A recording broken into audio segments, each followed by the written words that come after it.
let's go through a couple of gigs here then. So, actually, ages ago, back in May, I went to see Viagra Boys at the QMU Union in Glasgow. Yeah. That was pretty good.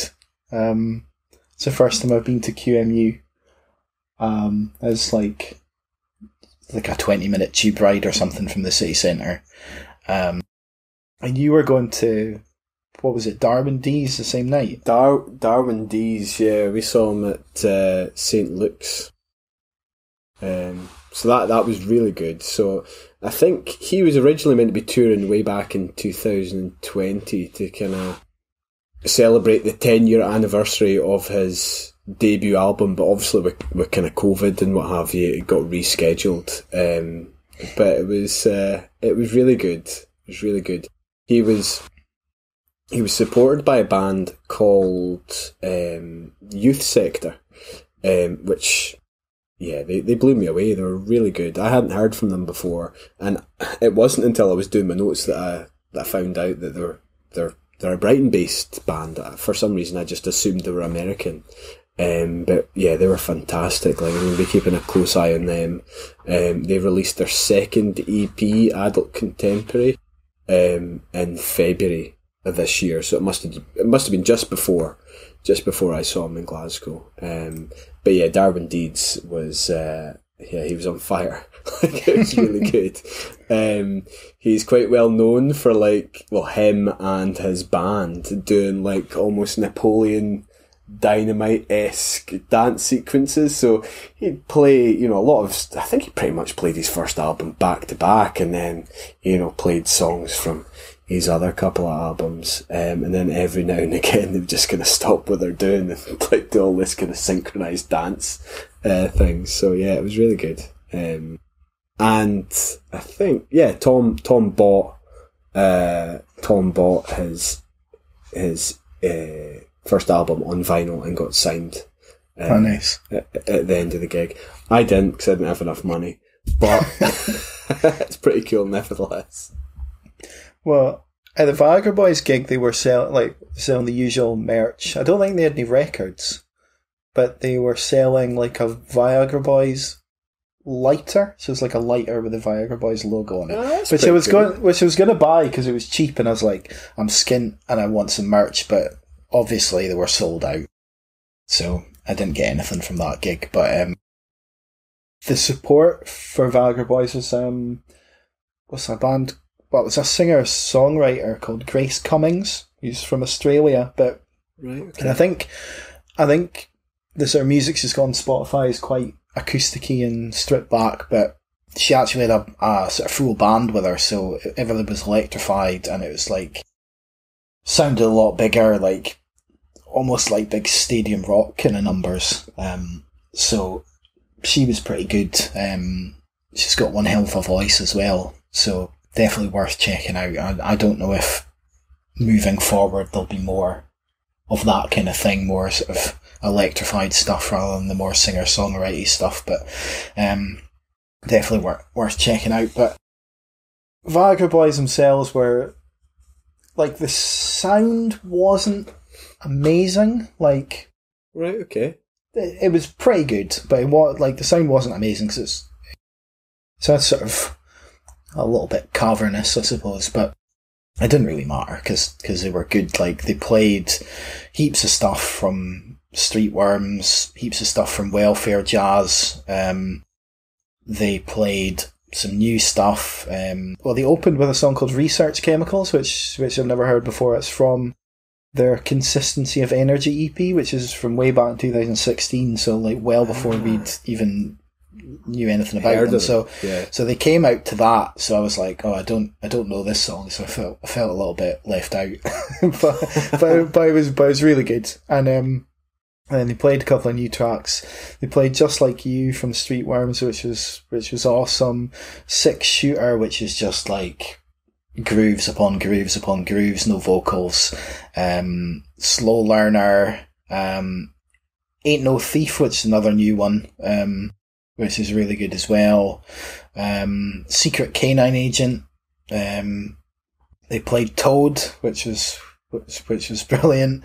Obviously, they played Sports, which again was absolutely mental, and they played like a full on like. It felt like it lasted for about 20 minutes, this really, really long version of Shrimp Shack, where it just that would be it just never ended.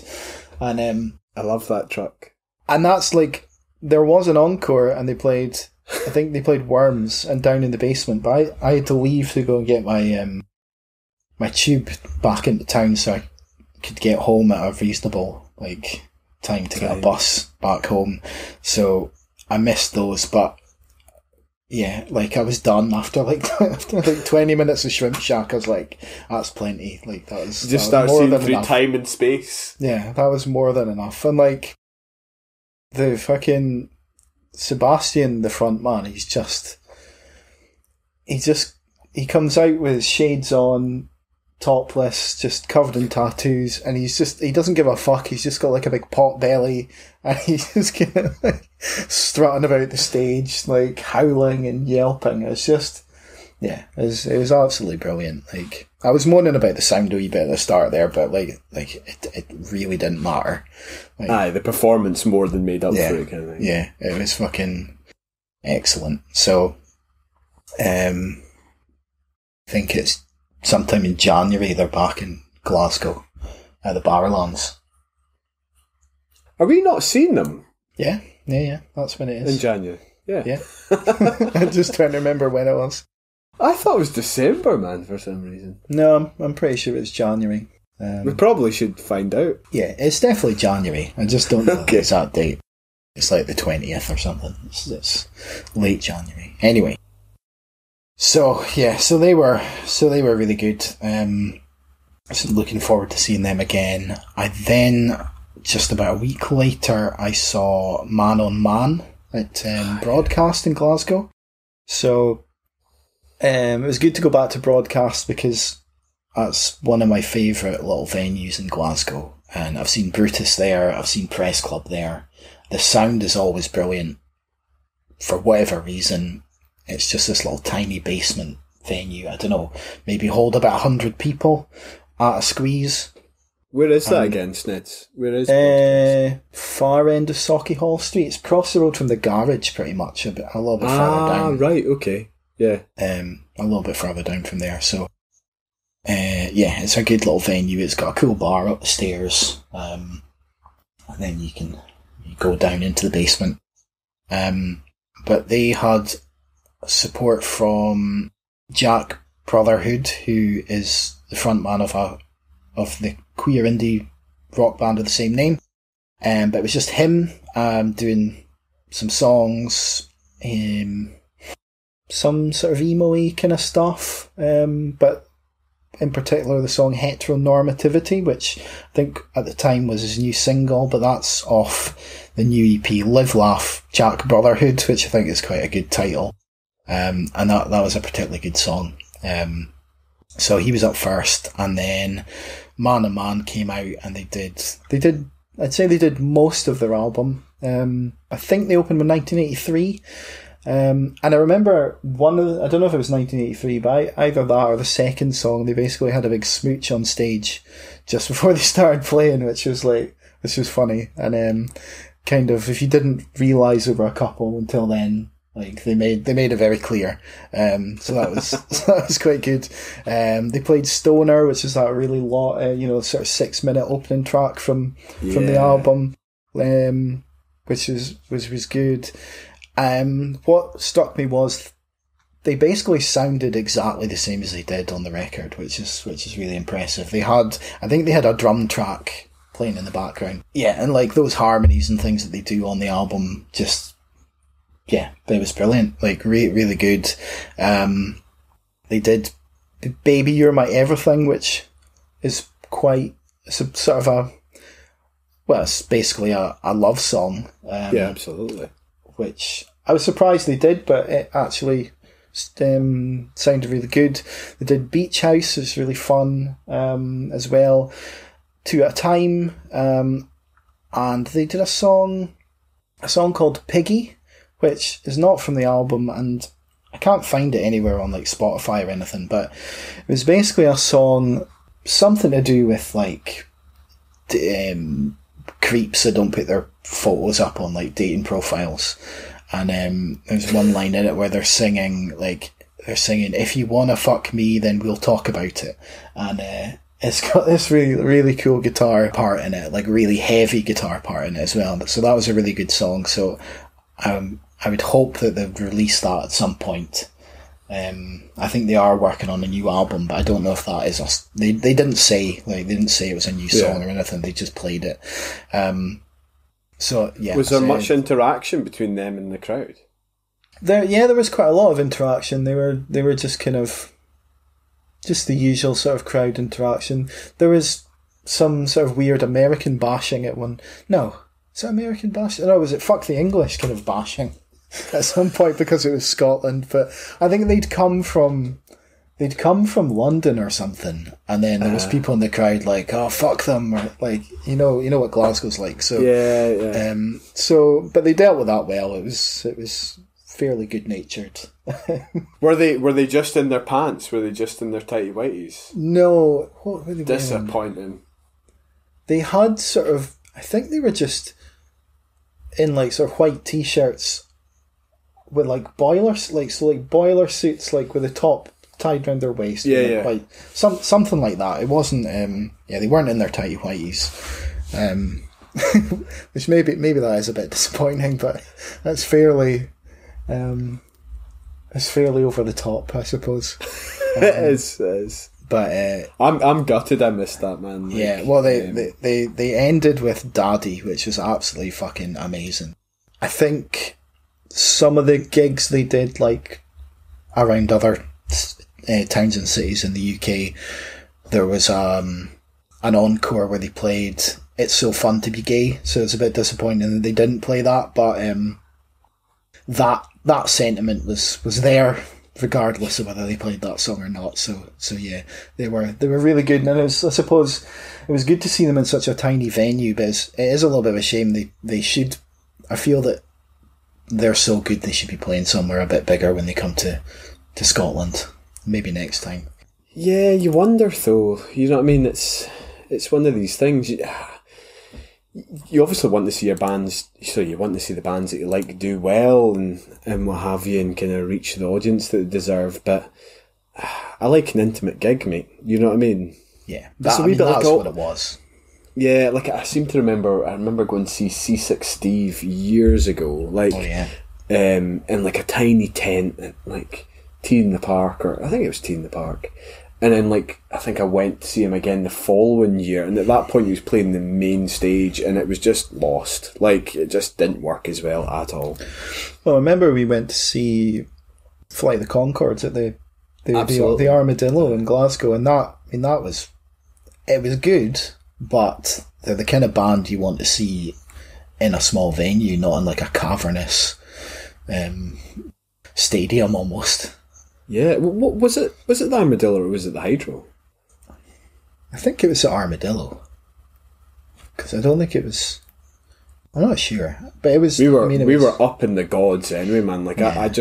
They were like a tiny blob, on the stage. Like a speck in the distance. They were a speck, yeah. And I was basically just watching the screens. Like I could have basically been watching a movie, I suppose. But that's what happens when you go to kind of gigs like this. Did you see that Brett McKenzie's releasing an album? I did, yeah. I've listened to. It's all right. At least one of the songs. I haven't heard the album yet. I think it's out, but I just listened to like the first single, and it was quite decent.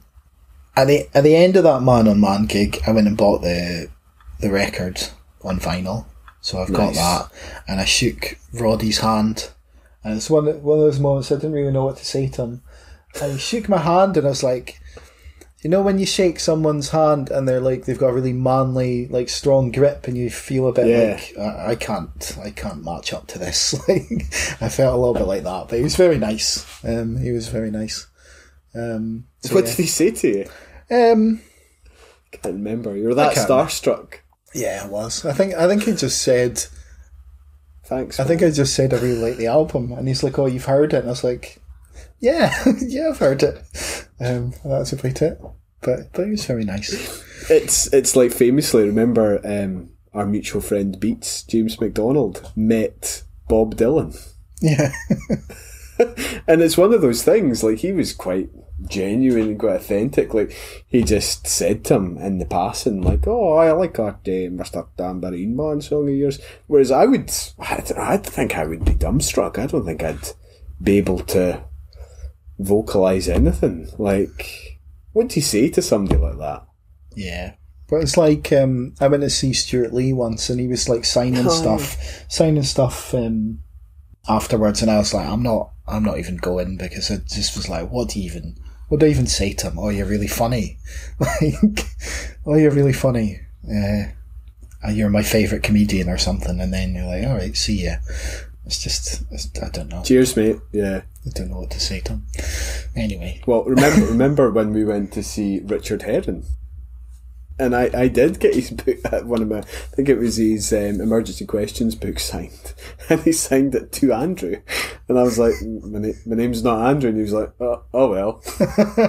That's the gig where he called George Clooney a test student cunt. Aye, and likened him to a tortoise. Yeah, it's basically, I think it was test student, and the word basically means looking like a tortoise or a turtle. Yeah. And you don't really think about George Clooney looking like a turtle, but I went online and scoured the internet and found an image of George Clooney and a turtle, and then put them together, and they had the exact same expression on their face. I'll need to try and dig that up. But yeah, because he's like that or something, like. He's making a sort of weird side mouth kind of smile, and there's a tortoise doing the exact same. It's uncanny. It is. Test student cunt. So, anyway, on that note,